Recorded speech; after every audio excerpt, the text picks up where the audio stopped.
ಕರ್ತನಲ್ಲಿ ನನ್ನ ಆತ್ಮೀಯ ಸಹೋದರ ಸಹೋದರರೇ, 26ನೇ ವಚನದಲ್ಲಿ ನೋಡ್ತಾ ಇದೀವಿ, ರೋಮ 8:26ನಲ್ಲಿ, ಹಾಗೆ ಪವಿತ್ರಾತ್ಮನು ಸಹ ನಮ್ಮ ಅಶಕ್ತಿಯನ್ನು ನೋಡಿ ಸಹಾಯ ಮಾಡುತ್ತಾನೆ ಎಂಬುದಾಗಿ. ನೋಡಿರಪ್ಪಿದೆ, ಪರಿಶುದ್ಧಾತ್ಮ ದೇವರು ನಮಗೆ ಸಹಾಯ ಮಾಡುವಾತನು. ಆಮೇಲೆ ಅದಕ್ಕಾಗಿ ಕರ್ತನಾದ ಯೇಸು ಸ್ವಾಮಿ ಅವರು ಹೇಳಿದ್ದಾನೆ, ಯೋಹಾನ ಬರೆದಿರುವ ಸುವಾರ್ತೆಯ, ಆ ಸಹಾಯಕನು ಎಂಬುದಾಗಿ ನಮ್ಮ ಗಮನಕ್ಕೆ ತಂದಿದ್ದಾನೆ. ಪ್ರಿಯರೇ, ಈ ಅಧ್ಯಾಯವು 8ನೇ ಅಧ್ಯಾಯವು, ರೋಮ 8ನೇ ಅಧ್ಯಾಯ ವಿಶ್ವಾಸಿಗಳ ಆತ್ಮಿಕ ಜೀವಿತ ಮತ್ತು ಅವರ ಅಂತಿಮ ರಕ್ಷಣೆಯ ಬಗ್ಗೆ ಅದ್ಭುತವಾದ ಪ್ರಕಟಣೆಗಳನ್ನು ತಿಳಿಸುತ್ತದೆ. ಆದರೆ ಈ ಅಧ್ಯಾಯದ ಪ್ರಮುಖ ಭಾಗದಲ್ಲಿ ನಾವು ನೋಡಿದರೆ, ಪರಿಶುದ್ಧಾತ್ಮ ದೇವರು, ಆ ದೇವರ ಸೃಷ್ಟಿ, ವಿಶ್ವಾಸಿಗಳನ್ನು ಕುರಿತು ದೇವರ ಆಲೋಚನೆ, ಯೋಜನೆಗಳು, ಈ ರೀತಿಯಾಗಿ ನಾವು ಅನೇಕ ವಿಷಯಗಳನ್ನು ನೋಡ್ತೀವಿ. ಈ ವಚನದಲ್ಲಿ ಪ್ರತ್ಯೇಕವಾಗಿ ನಾವು ದೇವರು, ಪರಿಶುದ್ಧಾತ್ಮ ದೇವರು ಸಹಾಯ ಮಾಡುತ್ತಾನೆ ಎಂಬುದಾಗಿ ನೋಡ್ತಾ ಇದ್ದೀವಿ. ಆಮೇಲೆ ವಿಶ್ವಾಸಿಗಳು ಇರೋರೇ ಘೋರವಾದ ಬಲಹೀನತೆಯಲ್ಲಿ ಇರುತ್ತಾರೆ, ಹೌದಲ್ಲವೇ? ವಿಶ್ವಾಸಿಗಳು ಎಷ್ಟೋ ಘೋರವಾದ ಬಲಹೀನತೆಗಳು. ನಾವು ಅನ್ಕೊಂತೀವಿ ನಾವು ಚೆನ್ನಾಗಿದ್ದೀವಿ, ನಾನು ಚೆನ್ನಾಗಿರ್ತೀನಿ, ಬೇರೆಯವ್ರಿಗಿಂತಲೂ ನಾನು ಪರವಾಗಿಲ್ಲ ಅನ್ನಿಸುತ್ತದೆ, ನಮಗನಿಸುತ್ತದೆ. ಆದರೆ ಪ್ರಿಯರೇ, ದೇವರು ನೋಡುವಾಗ ನಮ್ಮೆಲ್ಲರಲ್ಲಿ ಯಾವುದೋ ಒಂದು ಬಲಹೀನತೆ, ಯಾವುದೋ ಒಂದು ದೋಷ ಕಂಡು ಬರ್ತಾ ಇರ್ತದೆ. ಒಂದಲ್ಲ, ಎಷ್ಟೋ ಇರುತ್ತವೆ ದೋಷಗಳು. ಅದು ಆ ದೋಷಗಳು, ಆ ಪಾಪಗಳು, ಅದೆಲ್ಲ ನಮಗೆ ಗೊತ್ತಾಗುವುದಿಲ್ಲ ಪ್ರಿಯರೇ. ಆದರೆ ಪವಿತ್ರಾತ್ಮ ದೇವರಿಗೆ, ಪರಿಶುದ್ಧಾತ್ಮ ದೇವರಿಗೆ ಎಲ್ಲ ಗೊತ್ತು. ಅದಾದ್ರೂ ಪರಿಶುದ್ಧಾತ್ಮ ದೇವರು ನಮ್ಮನ್ನು ದಂಡಿಸದೆ, ಶಿಕ್ಷಿಸದೆ ಏನ್ ಮಾಡ್ತಾ ಇದ್ದಾನೆ ಅಂದ್ರೆ, ಸಹಾಯ ಮಾಡುವ ಆತನಾಗಿದ್ದಾನೆ. ನಮ್ಮ ಶಕ್ತಿಯನ್ನು ನೋಡಿ ಸಹಾಯ ಮಾಡ್ತಾ ಇದ್ದಾನೆ ದೇವರು ನಮ್ಮ ಸ್ತೋತ್ರವಾಗಿ. ನನ್ನ ಆತ್ಮೀಯ ಸಹೋದರ ಸಹೋದರರೇ, ಈ ಲೋಕದಲ್ಲಿರುವವರು ಯಾರನ್ನಾಗಲಿ ನಮ್ಮ ಬಲಹೀನತೆಗಳನ್ನು ನೋಡಿ ನಮ್ಮನ್ನು ಬೈತಾ ಇರ್ತಾರೆ, ಹೌದಲ್ಲ? ನೀನು ಬುದ್ಧಿಲ್ಲ, ನೀನು ಅದಿಲ್ಲ, ನೀನು ಇದಿಲ್ಲ, ನೀನು ಓದಿಯಲ್ಲ, ನೀನು ಪ್ರಾರ್ಥನೆಗೆ ಹೋಗ್ತಾ ಇದೆಯಲ್ಲ ಎಂಬುದಾಗಿ ಹೆಚ್ಚು ಕಡಿಮೆ ಎಲ್ಲರನ್ನೂ ಬೈತಾ ಇರ್ತಾರೆ ಲೋಕ. ಪ್ರಿಯರೇ, ಇನ್ನೂ ಹೇಳಬೇಕಾದ ವಿಷಯ ಏನಂದ್ರೆ, ಪ್ರಾರ್ಥನೆ ಮಾಡುವುದು ಸಹ ನಮ್ಮಲ್ಲಿ ಬಹಳ ಜನರಿಗೆ ಗೊತ್ತಾಗುವುದಿಲ್ಲ, ಹೌದಲ್ವಾ? ಎಷ್ಟೋ ಸಾರಿ ನಾವು ನೋಡ್ತಾ ಇರ್ತೀವಿ, ಪ್ರಾರ್ಥನೆ ಮಾಡ್ರಿ ಅಂದ್ರೆ ಏನೇನೋ ಮಾಡ್ತಾ ಇರ್ತಾರೆ ಜನ, ವಿಶ್ವಾಸಿಗಳು. ನಾವು ಕೇಳ್ತಾ ಇರ್ತೀವಿ, ಬಾಧೆ ಅನಿಸುತ್ತದೆ, ಬಾಧೆ ಆಗ್ತಾ ಇರ್ತದೆ ನನಗೆ, ಯಾಕಪ್ಪ ಇನ್ನೂ ಪ್ರಾರ್ಥನೆ ಮಾಡಿಕ ಗೊತ್ತಾಗ್ತಿಲ್ಲ ಕೆಲವು ವಿಶ್ವಾಸಿಗಳಿಗೆ ಅನಿಸುತ್ತದೆ. ಹಿರಿಮ ಅವರೇ, ನಿಮ್ಮನ್ನು ಯಾರೇ ಡಿಸ್ಟರ್ಬ್ ಮಾಡೋರು?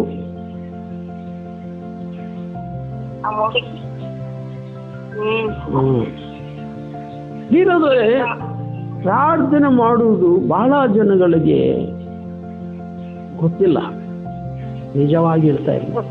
ನಾವು ಅನ್ಕೊಂತಾ ಇರ್ತೀವಿ ನಾವು ಚೆನ್ನಾಗಿ ಪ್ರಾರ್ಥನೆ ಮಾಡ್ತೇವೆ, ನಾನು ಚೆನ್ನಾಗಿ ಗೊತ್ತು, ನಾನು ವಚನಗಳು ವಾಕ್ಯ ಎಲ್ಲ ನೆನಪಿನಲ್ಲಿ ಇಟ್ಕೊಂಡು ಅದರ ಪ್ರಕಾರ ನಾನು ಮಾಡ್ತಾ ಇದ್ದೀನಿ, ಎಲ್ಲರಿಗಿಂತಲೂ ನಾನೇ ಚೆನ್ನಾಗಿ ಪ್ರಾರ್ಥನೆ ಮಾಡ್ತೀನಿ ಅನಿಸುತ್ತಾ ಇರ್ತದೆ ನಮಗೆ. ಅದರಲ್ಲೂ ಸಹ ಒಂದು ವಿಧವಾದ ಗರ್ವದಿಂದ ಇರ್ತಾರೆ ಕೆಲವು ಜನಗಳು, ನಾನು ಮಾಡೋ ಹಾಗೆ ಯಾರು ಮಾಡಲ್ಲ ಎಂಬ ಹೆಮ್ಮೆ. ಕೆಲವು ಜನಗಳಿಗೆ ಹೆಂಗಿರುತ್ತೋ ಗೊತ್ತಾ, ನಾನು ಮಾಡಿದ್ರೆ ಪ್ರಾರ್ಥನೆ ದೇವ್ರು ಕೇಳ್ತಾನೆ, ಇವ್ರು ಯಾರು ಮಾಡಿದ್ರು ಕೇಳಲ್ಲ, ಸುಮ್ಮನೆ ಇವ್ರು ಕೇಳುವುದಿಲ್ಲ, ಅವರು ಪ್ರಾರ್ಥನೆ ಕೇಳಲ್ಲ ಬಿಡಿ, ಅವ್ರು ತುಂಬಾ ಪಾಪಿ ಅನ್ಕೊಂತಾರೆ. ಅವರೇ ನೀತಿವಂತರು ಎಂದು ಎಲ್ಲರೂ ಅವ್ರಿಗೆ ಸ್ವಬುದ್ಧಿಯನ್ನು ಆಧಾರ ಮಾಡಿಕೊಂಡು ನೋಡ್ತಾ ಇರ್ತಾರೆ, ಯೋಚಿಸುತ್ತಾರೆ. ಇನ್ನು ಕೆಲವು ಜನಗಳಿಗೆ ಹೇಗೆ ಪ್ರಾರ್ಥನೆ ಮಾಡಬೇಕು, ಏನು ಮಾಡಬೇಕು, ಯಾವುದಕ್ಕಾಗಿ ಪ್ರಾರ್ಥಿಸಬೇಕು ಎಂಬುದು ಅರಿಯುವುದೇ ಇಲ್ಲ. ಯಾಕೆ, ಏನು ಪ್ರಾರ್ಥನೆ ಮಾಡಬೇಕು? ಕೆಲವು ಜನಗಳಿಗೆ ಆರಂಭ ಪ್ರಾರ್ಥನೆ ಮಾಡ್ರಿ ಅಂದ್ರೆ ಪ್ರಪಂಚ ಎಲ್ಲ ಸುತ್ತಕೊಂಡು ಬರ್ತಾರೆ.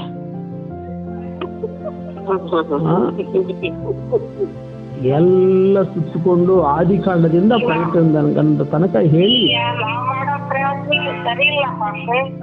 ನೀವು ಇಲ್ಲಿ ಅರ್ಥ ಮಾಡಿಕೊಳ್ಳಿ ತಾಯಿಯವರೇ. ಪ್ರೇಯರ್ ಮುಗಿದ ನಂತರ ಟೀ ಕೊಟ್ರೆ ನಾವೇನ್ ಮಾಡ್ತೀವಿ? ಪ್ರಾರ್ಥನೆ ಮಾಡಿ ಕುಡಿತೀವಿ.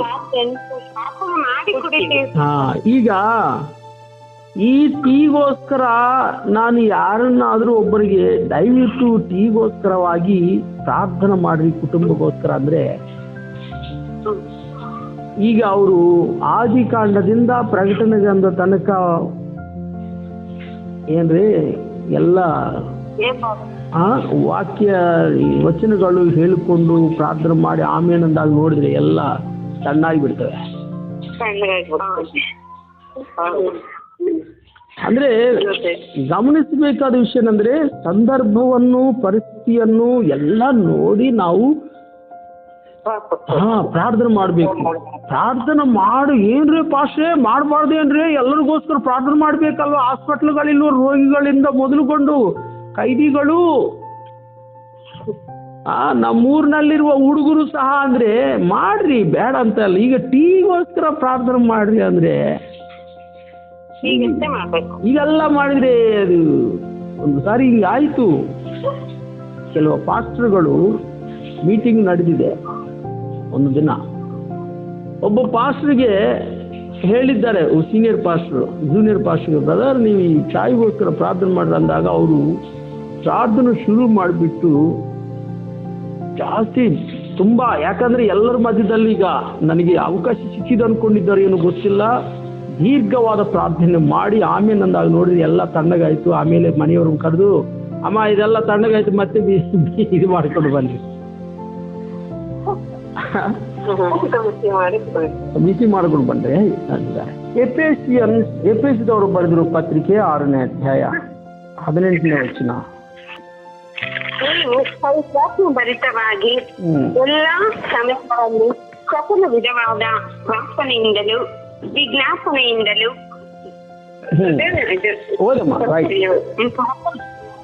ಸಕಲ ವಿಧವಾದ ಪ್ರಾರ್ಥನೆಯಿಂದಲೂ ವಿಜ್ಞಾಪನೆಯಿಂದಲೂ ದೇವರನ್ನು ಪ್ರಾರ್ಥಿಸಿರಿ. ಇದರಲ್ಲಿ ಪೂರ್ಣರಾಗಿದ್ದು ದೇವ ಜನರೆಲ್ಲರ ವಿಷಯದಲ್ಲಿ ವಿಜ್ಞಾಪನೆ ಮಾಡುತ್ತಾ ಎಚ್ಚರವಾಗಿರಿ. ಇಲ್ಲಿ 18ನೇ ವಚನದಲ್ಲಿ ನೀವು ಪವಿತ್ರಾತ್ಮ ಪ್ರೇರಿತರಾಗಿ ಎಲ್ಲಾ ಸಮಯಗಳಲ್ಲಿ, ಗಮನಿಸಬೇಕು, ಎಲ್ಲಾ ಸಮಯಗಳಲ್ಲಿ ಸಕಲ ವಿಧವಾದ ಪ್ರಾರ್ಥನೆಯಿಂದಲೂ ವಿಜ್ಞಾಪನೆಯಿಂದಲೂ ದೇವರನ್ನು ಪ್ರಾರ್ಥಿಸಿರಿ. ಅಂದ್ರೆ ಈಗ ಪ್ರಾರ್ಥನೆ ಮಾಡಬೇಕಾದ್ರೆ ಮೊದಲದಾಗಿ ನಾವು ಪವಿತ್ರಾತ್ಮ ಪ್ರೇರಿತರಾಗಿರ್ಬೇಕು. ಅಂದ್ರೆ ಪವಿತ್ರಾತ್ಮ ದೇವರನ್ನು ನಮ್ಮನ್ನು ಪ್ರೇರೇಪಿಸುತ್ತಾನೆ, ಈಗ ನೀವು ಪ್ರಾರ್ಥನೆ ಮಾಡು, ನೀನು ಪ್ರಾರ್ಥನೆ ಮಾಡು ಎಂಬುದಾಗಿ ಅರ್ಥ ಆಗ್ತಿದ್ರೆ ಆಗ ನಾವು ಪ್ರಾರ್ಥನೆ ಮಾಡಬೇಕು. ಒಂದೊಂದು ಸಾರಿ ನಾವು ಈ ಇಂಥ ಸ್ವರ ಬರುತ್ತದೆ, ಈಗ ನೀವು ಎದ್ದೇಳು ಪ್ರಾರ್ಥನೆ ಮಾಡು ಎಂಬುದಾಗಿ. ಒಂದು ಪವಿತ್ರಾತ್ಮ ದೇವರು ನಮ್ಮನ್ನು ಎಬ್ಬಿಸುತ್ತಾ ಇರ್ತಾನೆ, ಎಲ್ಲದಿದ್ರೆ ಮಾತಾಡ್ತಿರ್ತಾನೆ. ಈಗ ನೀನು ಶೋಧನೆಗೆ ಒಳಗಾಗ್ತಾ ಇದೆಯಾ, ನೀವು ಮೌನವಾಗಿರು, ಪ್ರಾರ್ಥನೆಯಲ್ಲಿರು ಅಂತಾನೆ. ಈ ರೀತಿಯಾಗಿ ನಾವು ಪವಿತ್ರಾತ್ಮ ಪ್ರೇರಿತರಾಗಿ ಎಲ್ಲಾ ಸಮಯಗಳಲ್ಲಿ, ಗಮನಿಸಿ, ಪ್ರಾರ್ಥನೆ ಎಲ್ಲಾ ಸಮಯಗಳಲ್ಲಿ ಸಕಲ ವಿಧವಾದ, ನೋಡ್ರಿ ಪ್ರಿಯರವರೇ, ಸಕಲ ವಿಧವಾದ ಪ್ರಾರ್ಥನೆಯಿಂದಲೂ ವಿಜ್ಞಾಪನೆಯಿಂದಲೂ ಏನ್ ಮಾಡಬೇಕು? ದೇವರನ್ನು ಪ್ರಾರ್ಥಿಸಬೇಕು. ಯಾರಿಗೋಸ್ಕರ ಪ್ರಾರ್ಥಿಸಬೇಕಂದ್ರೆ ಮುಖ್ಯವಾಗಿ ಪೂರ್ಣ ಚಿತ್ತರಾಗಿ ಸ್ಥಿರಚಿತ್ತರಾಗಿದ್ದು ದೇವ ಜನರೆಲ್ಲರ ವಿಷಯದಲ್ಲಿ ವಿಜ್ಞಾಪನೆ ಮಾಡುತ್ತಾ ಎಚ್ಚರವಾಗಿರ್ರಿ. ನನ್ನ ಆತ್ಮೀಯ ಸಹೋದರ ಸಹೋದರರೇ, ಸಕಲ ವಿಧವಾದ ಪ್ರಾರ್ಥನೆ, ಸಕಲ ವಿಧವಾದ, ಹೌದಲ್ಲವೇ? There are different kinds of prayers ಅನೇಕ ವಿಧವಾದ ಪ್ರಾರ್ಥನೆಗಳನ್ನು ನಾವು ನಮ್ಮ ಮುಂದೆ ದೇವರಿಟ್ಟಿದ್ದಾನೆ. ಅನೇಕ ಸಂದರ್ಭಗಳಲ್ಲಿ ಸಂದರ್ಭಾನುಸಾರವಾಗಿ ನಾವು ಪ್ರಾರ್ಥಿಸುವುದನ್ನು ಅಭ್ಯಾಸ ಮಾಡಿಕೊಳ್ಳಬೇಕು. ಅದಕ್ಕಾಗಿ ರೋಮ 8ನೇ ಅಧ್ಯಾಯ 26ನೇ ವಚನದಲ್ಲಿ ನಾವು ನೋಡ್ತಾ ಇದ್ದೀವಿ. ಬನ್ರಿ, ಹಾಗೆ ಪವಿತ್ರಾತ್ಮನು ಸಹ ನಮ್ಮ ಅಶಕ್ತಿಯನ್ನು ನೋಡಿ ಸಹಾಯ ಮಾಡುತ್ತಾನೆ. ಹೇಗಂದ್ರೆ, ನಾವು ತಕ್ಕ ಪ್ರಕಾರ ಏನು ಬೇಡಿಕೊಳ್ಳಬೇಕೋ ನಮಗೆ ಗೊತ್ತಿಲ್ಲದಿದ್ದರಿಂದ ಪವಿತ್ರಾತ್ಮನು ತಾನೇ ಮಾತಿಲ್ಲದಂತ ನರಳಾಟದಿಂದ ನಮಗೋಸ್ಕರ ಬೇಡಿಕೊಳ್ಳುತ್ತಾನೆ. ಈ ಮಾತುಗಳನ್ನು ಬರೆದಿರುವುದು ಯಾರು ಅಂದ್ರೆ ಪೌಲು ಹೇಳುವ ಮಾತೇನೆಂದ್ರೆ, ನಮ್ಮ ಆಸಕ್ತಿಯನ್ನು ಎಂಬುದಾಗಿ ಪೌಲನನ್ನು ಕುರಿತು ಸಹ ಈ ಮಾತುಗಳನ್ನು ಹೇಳ್ತಾ ಇದ್ದಾರೆ. ಹೌದಲ್ವಾ? ಪೌಲು ಅವರು ಹೇಳುವ ಮಾತೇನೆಂದ್ರೆ, ನಮ್ಮ ಅಂದ್ರೆ ನಿನ್ನನ್ನು ನನ್ನನ್ನು ನಮ್ಮೆಲ್ಲರೊಂದಿಗೆ ಪೌಲನನ್ನು ಸಹ ಸೇರಿಸಿಕೊಂಡು ಹೇಳುವ ಮಾತೇನೆಂದ್ರೆ, ನಮ್ಮ ಆಸಕ್ತಿಯನ್ನು ನೋಡಿ ಪವಿತ್ರಾತ್ಮನು ನಮಗೆ ಸಹಾಯ ಮಾಡುತ್ತಾನೆ ಎಂಬುದಾಗಿ ಹೇಳ್ತಾ ಇದ್ದಾನೆ.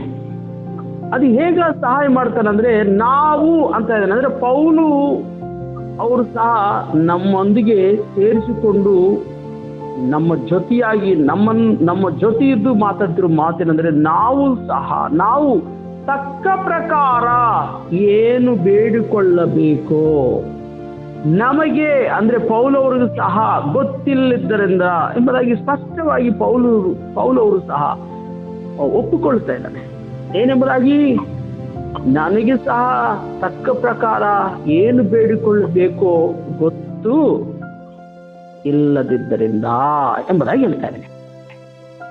ಹೀಗೆ ಹೇಳ್ರಿ, ನಮ್ಮಲ್ಲಿ ಇನ್ಕ್ಲೂಡಿಂಗ್ ಮೀ, ನನ್ನನ್ನು ಸಹ ಸೇರಿ ನಾವೆಲ್ಲರೂ ಅಶಕ್ತರಾಗಿದ್ದೀವಿ ಪ್ರಿಯರಾದವರೇ. ನಾವೆಲ್ಲರೂ ಹೇಗ ಪ್ರಾರ್ಥನೆ ಮಾಡಬೇಕು, ತಕ್ಕ ಪ್ರಕಾರ ಏನು ಬೇಡಿಕೊಳ್ಳಬೇಕು ಸಹ ಕೆಲವು ಸಂದರ್ಭಗಳಲ್ಲಿ ನಾವು ಅರಿಯದೆ ತಿಳುವಳಿಕೆ ಇಲ್ಲದೆ ಪ್ರಾರ್ಥನೆ ಮಾಡ್ತಾ ಇರ್ತೀವಿ. ಹೌದಲ್ವಾ? ಒಂದೊಂದು ಸಾರಿ ನಾವು ಮಾಡಬೇಕಾದ ರೀತಿಯಲ್ಲಿ ಪ್ರಾರ್ಥನೆ ಮಾಡುವುದಿಲ್ಲ. ರಫ್ ಆಗಿ, ಇಲ್ಲದಿದ್ರೆ ಶಾರ್ಟ್ ಆಗಿ, ಕ್ಲುಪ್ತವಾಗಿ. ಈಗ ನಮ್ಮ ಮುಂದೆ ಬಿರಿಯಾನಿ ಇಟ್ಟಿದ್ದಾರೆ ಅನ್ಕೊಳ್ರಿ, ಬಿರಿಯಾನಿ ಬಿಸಿಬೇಳೆ ಬಾತ್. ಪ್ರಾರ್ಥನೆ ಎಷ್ಟು ಶಾರ್ಟ್ ಆಗಿ ಬಿಡುತ್ತೆ ಅಂದ್ರೆ ಹೇಳಕ್ಕಾಗಲ್ಲ. ಹೌದಲ್ವೇ? ಚಿಕ್ಕ ಮಕ್ಕಳು ಪ್ರಾರ್ಥನೆ ಮಾಡ್ತಾರೆ ಕೆಲವು ಜನರು, ಥ್ಯಾಂಕ್ ಯು ಜೀಸಸ್ ಆಮೇನ್ ಅಂತ ತಿಂದು ಬಿಡ್ತಾರೆ ಅಷ್ಟೇ. ಆ ಥರ ಅಂದ್ರೆ ವಿಷಯ ಏನಂದ್ರೆ, ಮಾಡಬೇಕಾದ ತಕ್ಕ ಪ್ರಕಾರ ಏನು ಬೇಡಿಕೊಳ್ಳಬೇಕೋ ನಮಗೆ ಗೊತ್ತು ಇರಲ್ಲ, ಗೊತ್ತು ಇರುವುದಿಲ್ಲ, ನಮಗೆ ಗೊತ್ತಾಗುವುದಿಲ್ಲ. Sorry to say this word, ಇದು ನನ್ನ ಮಾತುಗಳಲ್ಲ, ಪವಿತ್ರಾತ್ಮ ದೇವರು ನಮ್ಮೆಲ್ಲರೊಂದಿಗೆ ಮಾತಾಡ್ತಾ ಇದ್ದಾನೆ. ಯಾಕಂದ್ರೆ ಏನೇನೋ ಬೇಡಿಕೊಳ್ತಾ ಇರ್ತೀವಿ ಒಂದೊಂದು ಸಾರಿ.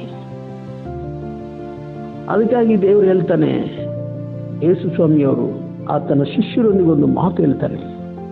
ಯೋಹಾನ ಬರೆದಿರುವ ಸುವಾರ್ತೆ 16ನೇ ಅಧ್ಯಾಯದಲ್ಲಿ, ಯೋಹಾನ ಸುವಾರ್ತ 16ನೇ ಅಧ್ಯಾಯ 24ನೇ ವಚನ, ನೀವು ಇದುವರೆಗೆ ನನ್ನ ಹೆಸರಿನ ಮೇಲೆ ಯಾವುದು ಒಂದನ್ನು ಬೇಡಿಕೊಳ್ಳಲಿಲ್ಲ. ಬೇಡಿಕೊಳ್ಳಿರಿ, ನಿಮಗೆ ಸಿಗುವುದು, ಆಗ ನಿಮ್ಮ ಆನಂದವು ಪರಿಪೂರ್ಣವಾಗುವುದು ಅಂತ ಇದ್ದಾನೆ.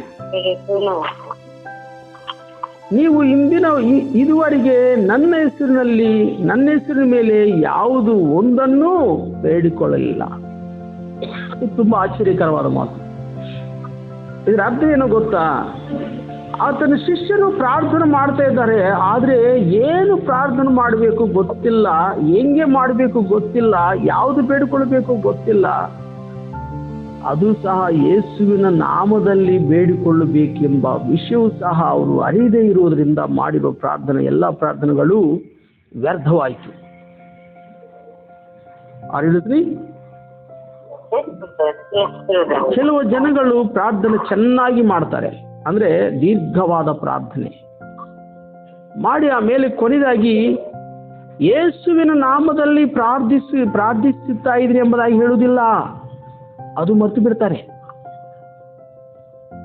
ಇದು ಹೆಂಗಿರ್ತೋ ಗೊತ್ತಾ ಹೇಳ, ಇದುವರೆಗೆ ನಾವು ಉತ್ತರಗಳನ್ನು ಬರಿತಾ ಇರ್ತೀವಿ. ಉತ್ತರವನ್ನು ಇಂಗ್ಲೆಂಡ್ ಕಾರ್ಡು ಪೋಸ್ಟ್ ಆಫೀಸ್, ಇದು ಗೊತ್ತಿದೆಯಲ್ಲ ನಿಮಗೆ, ಫೋನ್ಗಳು ಬರೋದಕ್ಕಿಂತ ಮುಂಚೆ ನಾವು ಉತ್ತರಗಳನ್ನು ಬರಿತಾ ಇರ್ತೀವಿ. ಆ ಉತ್ತರಗಳಲ್ಲಿ ಲೆಟರ್ಸ್, ಅದರಲ್ಲಿ ನಾವು ಎಲ್ಲ ಬರೆದು ಬಿಟ್ಟು ಕೊನೆಯಾಗಿ ಯಾರಿಗೆ ಸೇರಬೇಕೋ ಅವ್ರ ಅಡ್ರೆಸ್ ಟು ಅಂತ ನಾವು ಬರಿತೀವಲ್ಲ ಅಡ್ರೆಸ್. ಆ ಅಡ್ರೆಸ್ ಬರೀದೇ ಇದ್ರೆ ಆ ಲೆಟರ್ ಎಲ್ಲಿಗೂ ಹೋಗಲ್ಲ, ಅಲ್ಲೇ ಬಿಸಾಡ್ತಾನೆ ಪೋಸ್ಟ್ ಮ್ಯಾನ್. ಯಾಕಂದ್ರೆ ನಾವು ಅಡ್ರೆಸ್ ಬರೀಲಿಲ್ಲ. ಅರಿಲಿಸ್ನಿ? ಅದೇ ವಿಧವಾಗಿ ನಾವು ಪ್ರಾರ್ಥನೆ ಎಷ್ಟು ಮಾಡಿದ್ರೂ ಸಹ ಅದು ಯೇಸುವಿನ ಹೆಸರಿನಲ್ಲಿ ಮಾಡದೆ ಹೋದ್ರೆ ಆ ಪ್ರಾರ್ಥನೆ ವ್ಯರ್ಥ. ಅದಕ್ಕಾಗಿ ರೋಮ 8ನೇ ಅಧ್ಯಾಯ 26ನೇ ವಚನದಲ್ಲಿ ಪವಿತ್ರಾತ್ಮ ದೇವರು ಏನ್ ಮಾಡ್ತಾ ಇದ್ದಾನೆ? ಪವಿತ್ರಾತ್ಮ ದೇವರು ಸಹ ನಮ್ಮ ಆಸಕ್ತಿಯನ್ನು ನೋಡಿ ಸಹಾಯ ಮಾಡ್ತಾ ಇದ್ದಾನೆ. ಆಮೇಲೆ ಸಹಾಯ ಮಾಡ್ತಾರೆ. ಹೇಗೆ ಸಹಾಯ ಮಾಡ್ತಾನೆ ಗೊತ್ತಾ? ಹೇಗೆ ಪ್ರಾರ್ಥನೆ ಮಾಡಬೇಕು ಸಹ ನಮಗೆ ತಿಳಿಸುವಾತನಾಗಿದ್ದಾನೆ. ಪರಿಶುದ್ಧಾತ್ಮ ದೇವರು ನಾವು ಎಷ್ಟು ಸಾರಿ ಪರಿಶುದ್ಧಾತ್ಮ ಹೇಳಿದ್ರು ನಾವು ಗಮನಿಸದೇ ಹೋದ್ರೂ ಸಹ ಪರಿಶುದ್ಧಾತ್ಮ ದೇವರು ನಿನಗಾಗಿ ನನಗಾಗಿ ನಮ್ಮ ಪಕ್ಷವಾಗಿ ಪ್ರಾರ್ಥಿಸುವಾತನಾಗಿದ್ದಾನೆ. ಹೇಗಂದ್ರೆ ನಾವು ತಕ್ಕ ಪ್ರಕಾರ ಏನು ಬೆಳೆದುಕೊಳ್ಳಬೇಕು ನಮಗೆ ಗೊತ್ತಿಲ್ಲದ್ದರಿಂದ ಪವಿತ್ರಾತ್ಮನು ತಾನೇ ಮಾತಿಲ್ಲದಂತ ನರಳಾಟದಿಂದ ನಮಗೋಸ್ಕರ ಬೇಡಿಕೊಳ್ಳುತ್ತಾನೆ. ಆಮೆನ್.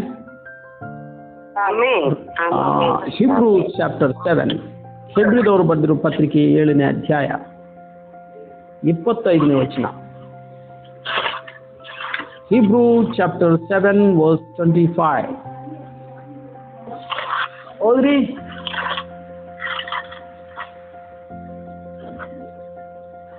ಆದ ಕಾರಣ ಆತನು ತನ್ನ ಮೂಲಕ ದೇವರ ಬಳಿಗೆ ಬರುವವರನ್ನು ಸಂಪೂರ್ಣವಾಗಿ ರಕ್ಷಿಸುವುದಕ್ಕೆ ಶಕ್ತನಾಗಿದ್ದಾನೆ.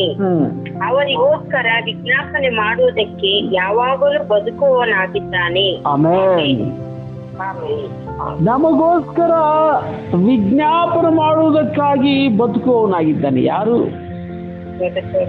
ಕರ್ತನಾದ ಯೇಸು ಕ್ರಿಸ್ತ, ಜೀಸಸ್ ಕ್ರೈಸ್ಟ್. ಯೇಸು ಕ್ರಿಸ್ತು ದೇವರು ನಿನಗಾಗಿ ನನಗಾಗಿ ವಿಜ್ಞಾಪನೆ ಮಾಡ್ತಾ ಇದ್ದಾನೆ. ವಿಜ್ಞಾಪನೆ ಮಾಡ್ತಾ ಇರುವುದರಿಂದ ನಾವು ಬದುಕುತ್ತಾ ಇದ್ದೀವಿ. ನಾವು ಸಂಪೂರ್ಣವಾದ ರಕ್ಷಣವನ್ನು ಹೊಂದಿ ಪರಲೋಕ ರಾಜ್ಯದಲ್ಲಿ ಸೇರುತ್ತೀವಿ. ಅಷ್ಟೇ ಹೊರತು ನಮ್ಮ ಜ್ಞಾನ, ನಮ್ಮ ಪ್ರಾರ್ಥನೆ ಎಲ್ಲರೇ ಹೌದಲ್ವಾ, ನಮ್ಮ ಇರುವಂತಹ ಸ್ಪೆಷಲ್ ಕ್ಯಾರೆಕ್ಟರ್ಗಳಿಂದ ನಾವು ಪರಲೋಕ ರಾಜ್ಯಕ್ಕೆ ಸೇರಕ್ಕಾಗುವುದಿಲ್ಲ.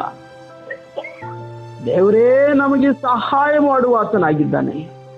ಯೇಸು ಕ್ರಿಸ್ತನು ನಮಗೋಸ್ಕರ ಪ್ರಾಣ ಕೊಟ್ಟು ಆಯ್ತಪ್ಪ ಎಲ್ಲ ಮುಗಿಸ್ಬಿಟ್ಟಿದ್ದೀನಿ, ನಂಬಿದ್ರೆ ನಂಬಿರಿ, ಇಲ್ಲದಿದ್ರೆ ಸಾಯಿರಿ ಎಂಬುದಾಗಿ ಬಿಟ್ಟು ಹೋಗಲಿಲ್ಲ. ಇನ್ನೂ ನಮ್ಮ ಬಲಹೀನತೆಗಳನ್ನು ನೋಡಿ ನಮಗೆ ಸಹಾಯ ಮಾಡುವ ಆತನಾಗಿದ್ದಾನೆ. ಇನ್ನೂ ನಮ್ಮ ಅಜ್ಞಾನವನ್ನು ನೋಡಿ ನಮಗೋಸ್ಕರ ವಿಜ್ಞಾಪನೆ ಮಾಡ್ತಾ ಇದ್ದಾನೆ. ದೇವರು ನಮ್ಮ ಸ್ತೋತ್ರವಾಗಲಿ. ಆದ್ದರಿಂದ ನನ್ನ ಆತ್ಮೀಯ ಸಹೋದರ ಸಹೋದರಿ, ಬನ್ನಿ 27ನೇ ವಚನ ಓದ್ಕೊಂಡು. 27ನೇ ವಚನ 27. ಆದರೆ ಹೃದಯಗಳನ್ನು, ರೋಮ 8ನೇ ಅಧ್ಯಾಯ 27ನೇ ವಚನ. ಆದರೆ ಹೃದಯಗಳನ್ನು ಶೋಧಿಸಿ ನೋಡುವ ಆತನಿಗೆ ಪವಿತ್ರಾತ್ಮನ ಮನೋಭಾವವು ಏನೆಂದು ತಿಳಿದಿದೆ. ಆ ಆತ್ಮನು ದೇವರ ಚಿತ್ತಾನುಸಾರವಾಗಿ ದೇವ ಜನರಿಗೋಸ್ಕರ ಬೇಡಿಕೊಳ್ಳುವ ಎಂದು ಆತನು ಬಲ್ಲೆನು.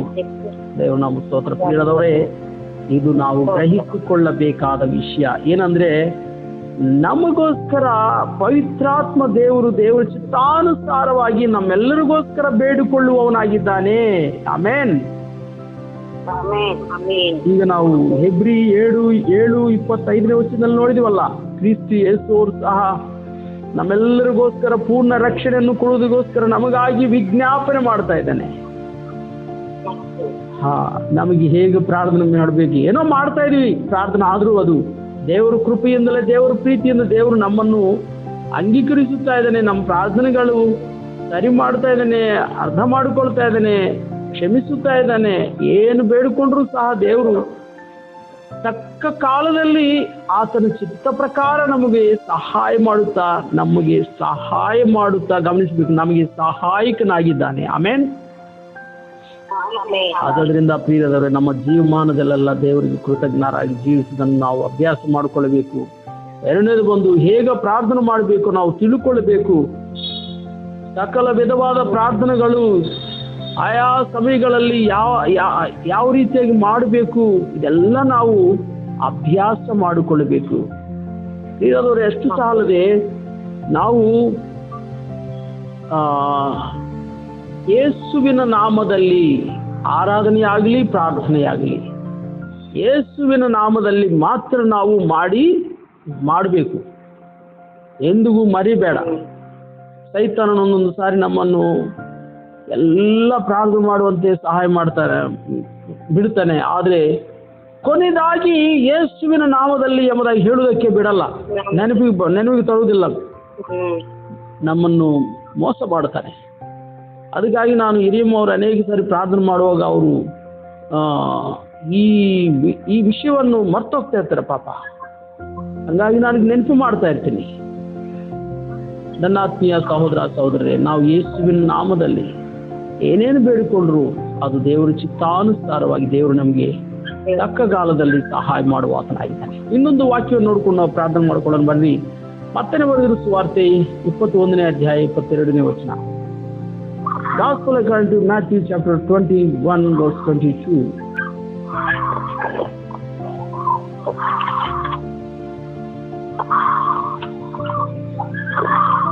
ಯಾರು ಮಲಗಿ ಬಿಟ್ಟಿದ್ದಾರೆ ಪಾಪ. 21ನೇ ಅಧ್ಯಾಯ 22ನೇ ವಚನ. ಎಲ್ಲರೂ ಸೇರೋದು ಕೂಡ, ನೀವು ನಂಬಿಕೊಂಡು ಪ್ರಾರ್ಥನೆಯಲ್ಲಿ ಏನೇನು ಬೇಡಿಕೊಳ್ಳುವಿರೋ ಅದನ್ನೆಲ್ಲ ಹೊಂದುವಿರಿ ಅಂದನು. ಮುಖ್ಯವಾದ ವಿಷಯ ಏನಂದ್ರೆ, ನಾವು ನಂಬಿಕೆಯಿಂದ ಇರಬೇಕು, ನಂಬಿಕೆಯಿಂದ ಪ್ರಾರ್ಥನೆ ಮಾಡಬೇಕು. ನಂಬದೇ ಹೋದ್ರೆ ನಮ್ಮ ಪ್ರಾರ್ಥನೆಗೆ ನಾವು ಏನೂ ಉತ್ತರವನ್ನು ಹೊಂದುವುದಿಲ್ಲ. ಆ ರೀತಿಯಾಗಿ ನಾವು ಬರೋ ದಿನಗಳಲ್ಲಿ ನಮ್ಮ ಜೀವಮಾನದಲ್ಲೆಲ್ಲ ದೇವರಿಗೆ ಚಿತ್ತಾನುಸಾರವಾಗಿ ದೇವರು ಹೇಳಿದ ಹಾಗೆ ನಂಬಿಕೆಯಿಂದ ಏನೇನು ಬೇಡಿಕೊಳ್ಳಬೇಕೋ ನಾವು ವಾಕ್ಯದ ಪ್ರಕಾರ ಸಂದರ್ಭಾನುಸಾರವಾಗಿ ಸಮಯಕ್ಕೆ ತಕ್ಕ ಹಾಗೆ ನಾವು ಪ್ರಾರ್ಥನೆ ಮಾಡುವುದನ್ನು ಪರಿಶುದ್ಧಾತ್ಮ ದೇವರು ನಮಗೆ ಕಲಿಸಬೇಕು ಎಂಬುದಾಗಿ ಬೇಡಿಕೊಳ್ಳೋಣ. ದೇವರು ನಮಗಾಗಿ ನಮ್ಮ ಸಹಾಯಕ್ಕಾಗಿ ಪವಿತ್ರಾತ್ಮನನ್ನು ಕಳುಹಿಸಿಕೊಟ್ಟಿದ್ದಾನೆ. ನಾವು ಅನಾಥರಲ್ಲ. ಹಂಗಾಗಿ ಪವಿತ್ರಾತ್ಮ ದೇವರು ನಮ್ಮನ್ನು ಪ್ರೇರೇಪಿಸುವಾಗ ನಾವು ಪ್ರಾರ್ಥನೆಯಲ್ಲಿ ಇರುವುದನ್ನು ಸಹ ಕಲಿಯೋಣ. ಆ ರೀತಿಯಾಗಿ ಎಲ್ಲ ಕೀಡು ಅಪಾಯಗಳಿಂದ ನಾವು ತಪ್ಪಿಸಿಕೊಂಡು ದೇವರ ರಾಜ್ಯದೊಳಗೆ ನಾವು ಸೇರುವಂತೆ ಪರಿಶುದ್ಧಾತ್ಮ ದೇವರು ನಮಗೆ ಸಹಾಯ ಮಾಡಲಿ. ಯಾರಾದರೂ ಒಬ್ರು ವಾಕ್ಯದ ಬೆಳಕಿನಲ್ಲಿ ಚಿಕ್ಕ ಪ್ರಾರ್ಥನೆ ಮಾಡಿ.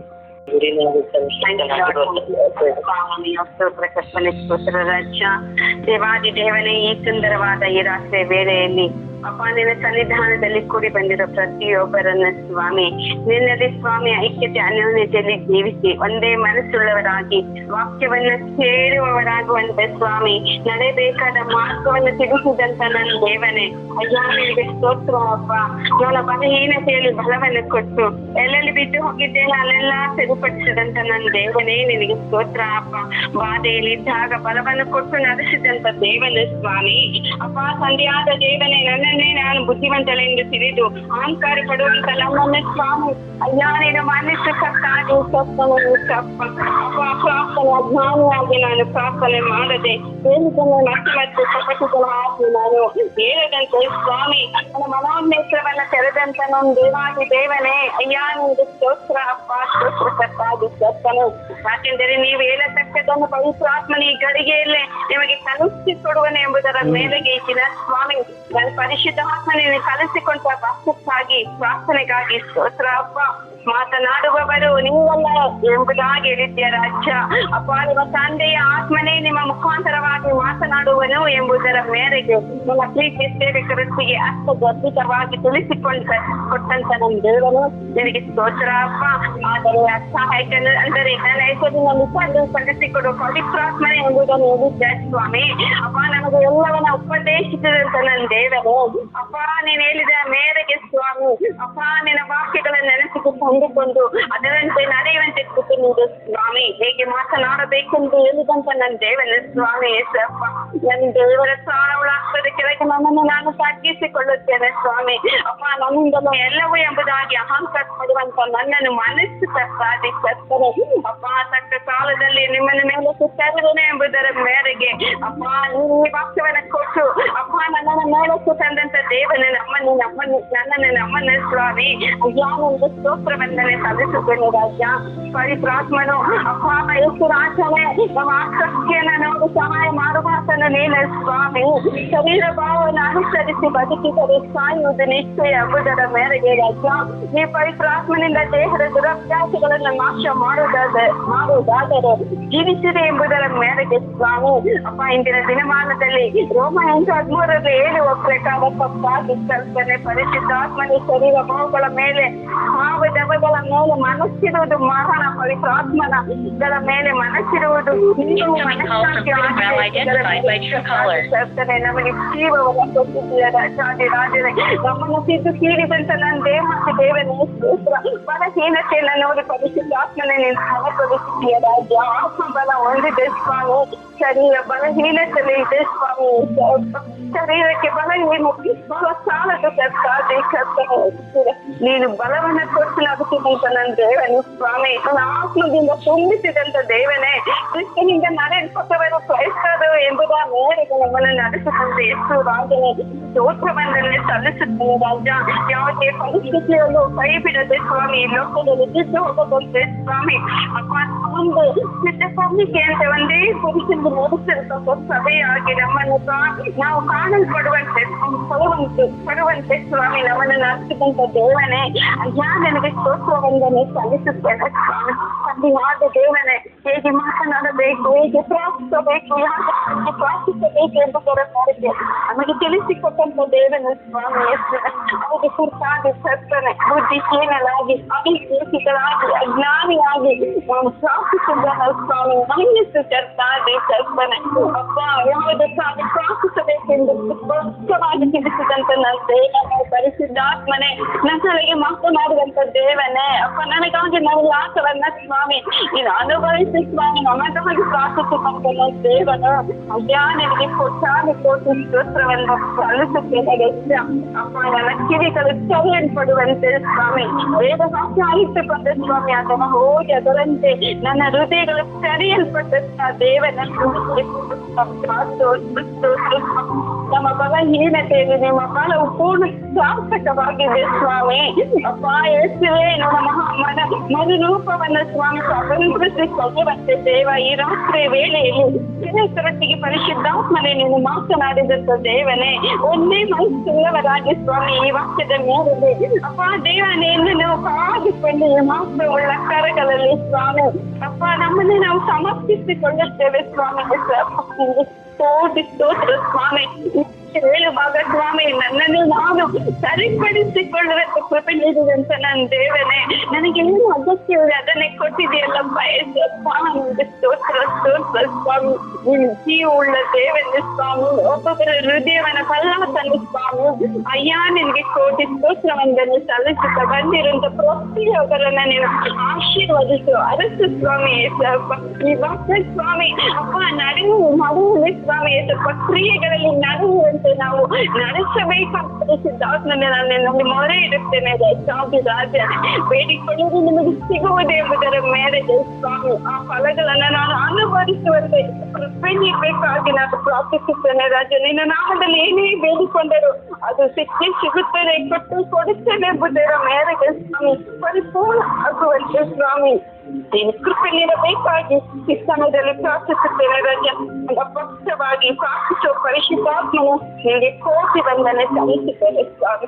ತಂದೆಯಾದ ದೇವನ ರಾಜನೇ ಅಪ್ಪ, ನಿಮಗೆ ಬಂದಿರುವಂತ ಪ್ರತಿಯೊಬ್ಬರನ್ನ ಚಿಕ್ಕದಿಂದ ಮೊದಲುಗೊಂಡು ದೊಡ್ಡ ಪರ್ಯಂತ ಸ್ವಾಮಿ ಮಾತೃ ನಡೆಯಲು ಕೃಪೆ ನೀಡಬೇಕಾಗಿ ಯೇಸುವಿನ ಮುದ್ದಾದ ನಾಮದಲ್ಲಿ ನಾನು ಪ್ರಾರ್ಥಿಸಿ ಬೇರೆ ಹೊಂದಿದ್ದೇನೆ ಪರಲೋಕದ ತಂದೆಯೇ. ಆಮೆನ್. ಪರಲೋಕದಲ್ಲಿರುವ ನಮ್ಮ ತಂದೆಯ ದೇವರೇ, ನಮ್ಮ ಕರ್ತನಾದ ಯೇಸುವಿನ ನಾಮದಲ್ಲಿ ನಿಮಗೆ ಸ್ತೋತ್ರಪ್ಪ. ಎಷ್ಟೋ ನಾವು ಬಲಹೀನರು, ಅಶಕ್ತರು ಕರ್ತನೆ. ಅನೇಕ ಸಾರಿ ಹೇಗೆ ಪ್ರಾರ್ಥಿಸಬೇಕು ನಮಗೆ ಗೊತ್ತಿಲ್ಲಪ್ಪ. ಈ ವಿಷಯವನ್ನು ಅರಿಯದೆ ನಾವು ಏನೇನೋ ಮಾಡಿಕೊಂಡು ನಾವು ಚೆನ್ನಾಗಿ ಮಾಡ್ತಾ ಇದೀವಿ, ನನಗಿಂತ ಇನ್ನೊಬ್ಬರು ಇಲ್ಲ ಎಂಬುದಾಗಿ ಯೋಚಿಸುವುದು ಉಂಟು. ಕ್ಷಮಿಸುತ್ತೇವರೇ ಅಪ್ಪ. ನಮ್ಮ ತಂದೆಯೇ, ಪವಿತ್ರಾತ್ಮ ದೇವರೇ, ಕರ್ತನಾದ ಯೇಸುವೇ, ನಮ್ಮ ಬಲಹೀನತೆಗಳನ್ನು ನೋಡಿ ನಮಗೆ ಸಹಾಯ ಮಾಡುತ್ತಾ ಇರುವ ಪರಿಶುದ್ಧಾತ್ಮನೇ, ತ್ರಿಯೇಕ ದೇವರೇ, ತಂದೆಯ ಬಳಿಯಲ್ಲಿದ್ದು ನಮಗೋಸ್ಕರ ವಿಜ್ಞಾಪನೆ ಮಾಡುತ್ತಿರುವ ಕರ್ತನಾದ ಯೇಸು ಸ್ವಾಮಿಯವರೇ, ನಿನಗೆ ಸ್ತೋತ್ರಪ್ಪ. ನಾವೀ ಹೊತ್ತು ಈ ರೀತಿಯಾಗಿದ್ದೀವಿ ಅಂದ್ರೆ ಅದು ನಿನ್ನ ಕೃಪೆ. ಈ ರೀತಿಯಾಗಿ ನಿನ್ನ ಸ್ವರವನ್ನು ಕೇಳುವ ಭಾಗ್ಯವನ್ನು ನೀಡಿದ್ರೆ ಅದಕ್ಕಾಗಿ ಸ್ತೋತ್ರ. ಶಿಷ್ಯರು ನಿಮ್ಮ ಹೆಸರಿನಲ್ಲಿ ಪ್ರಾರ್ಥನೆ ಮಾಡಿಲ್ಲ ಎಂಬುದಾಗಿ ನೀವು ಹೇಳಿದಿರಿ. ಹೌದು ದೇವರೇ ಅಪ್ಪ, ನಾವೆಲ್ಲರೂ ಕರ್ತನೆ ನಿನ್ನ ಹೆಸರಲ್ಲಿ ಪ್ರಾರ್ಥಿಸುವುದನ್ನು ಕಲಿಸಿ ದೇವರೇ. ನಿನ್ನ ಚಿತ್ತವನ್ನು ತಿಳ್ಕೊಂಡು ನಂಬಿಕೆಯಿಂದ ಪ್ರಾರ್ಥನೆಯನ್ನು ಮಾಡಿ ನಿನ್ನ ಮೂಲಕ ಎಲ್ಲಾ ಪ್ರಾರ್ಥನೆಗಳಿಗೆ ಸದುತ್ತರವನ್ನು ಹೊಂದುವಂತೆ ಸಹಾಯ ಮಾಡಿ ಕರ್ತನೆ. ನಮ್ಮ ಪ್ರಿಯರು ಕಾನ್ಫರೆನ್ಸ್ನಲ್ಲಿರುವ ಸಹೋದರ ಸಹೋದರಿಯರೆಲ್ಲರಿಗಾಗಿ ಬೇಡಿಕೊಡ್ತಾ ಇದ್ದೀನಿ ಕರ್ತನೆ. ಎಲ್ಲರೂ ವಾಕ್ಯದ ಪ್ರಕಾರ ನಡೆಯುವಂತೆ ಕೃಪೆಗೊಳಿಸು. ನಿನ್ನ ಚಿತ್ತ ಪ್ರಕಾರ ಪ್ರಾರ್ಥನೆ ಮಾಡುವುದು ಹೇಗೋ ತಿಳಿಸು. ಸಕಲ ವಿಧವಾದ ಪ್ರಾರ್ಥನೆಗಳು, ಎಲ್ಲ ವಿಧವಾದ ಪ್ರಾರ್ಥನೆಗಳು ಸಕಲ ಸಮಯಗಳಲ್ಲಿ ತಕ್ಕ ಹಾಗೆ ಈಗ ಪ್ರಾರ್ಥನೆ ಮಾಡಬೇಕು. ಅದು ಸಹ ಕರ್ತನೆ ನೀನೇ ಬಯಲುಪಡಿಸು. ನಮ್ಮನ್ನು ಬಲಪಡಿಸಬೇಕೆಂಬುದಾಗಿ ಇಂದಿನ ಆರಂಭದಿಂದ ಈ ಕ್ಷಣ ತನಕ ನಮ್ಮೆಲ್ಲರಿಗೆ ಸಹಾಯ ಮಾಡಬೇಕಾಗಿ ಸ್ತೋತ್ರ. ನಮ್ಮ ಪ್ರಿಯರ ಕೈ ಕೆಲಸಗಳಲ್ಲಿ ಸಹಾಯ ಮಾಡಿದ್ರೆ ಅದಕ್ಕಾಗಿ ಸ್ತೋತ್ರ. ದೇವರೆಲ್ಲರಿಗೆ ಒಳ್ಳೆ ವಿಶ್ರಾಂತಿಯನ್ನು ಅನುಗ್ರಹಿಸ್ತೇವೆ. ಸಂಚಿತವಾದರೆ ಮುಂಜಾನೆ ವೇಳೆಯಲ್ಲಿ ಪುನಃ ನಾವೆಲ್ಲರೂ ಪಾದ ಬಳಿ ಸೇರಿ ಬರುವಂತೆ ಸಹಾಯ ಮಾಡಬೇಕೆಂಬುದಾಗಿ ದಿನತೆಯಿಂದ ನಮ್ಮ ಕರ್ತನು ನಮ್ಮೊಡನಾಗಿರುವ ಯೇಸುವಿನ ನಾಮದಲ್ಲಿ ಸ್ತುತಿಸಿ ಪ್ರಾರ್ಥಿಸಿ ಬೇಡುವುದು ತಂದೆಯೇ. ಆಮೆನ್. ನಮ್ಮ ತಂದೆಯಾದ ದೇವರ ಪ್ರೀತಿ, ನಮ್ಮ ಕರ್ತನಾದ ಯೇಸುವಿನ ಕೃಪೆ, ಪರಿಶುದ್ಧಾತ್ಮನ ನ್ಯೂನತೆ ನಮ್ಮೆಲ್ಲರ ಸಂಗಡ ಇಂದು ಎಂದೆಂದಿಗೂ ಸದಾ ಕಾಲವಿರಲಿ. Amen. Praise the Lord, brothers and sisters. Praise the Lord. Praise the Lord. Praise the Lord. ಪ್ರಿಯರೇ, ದೇವರು ಚಿತ್ತವಾದ್ರೆ ಕೈಗೊಳ್ತಾ ಇದ್ದಾರೆ. ದೇವ್ರ ಚಿತ್ತವಾದ್ರೆ ಪುನಃ ಮುಂಜಾನೆ ಬೆಳೆಯಲಿಕ್ಕೆ ಬೇಕಾದ್ರೆ Praise the Lord, brother. ಅಮ್ಮ, ಪ್ರೈಸ್ ಲಾರ್ಡ್ ಅಮ್ಮ.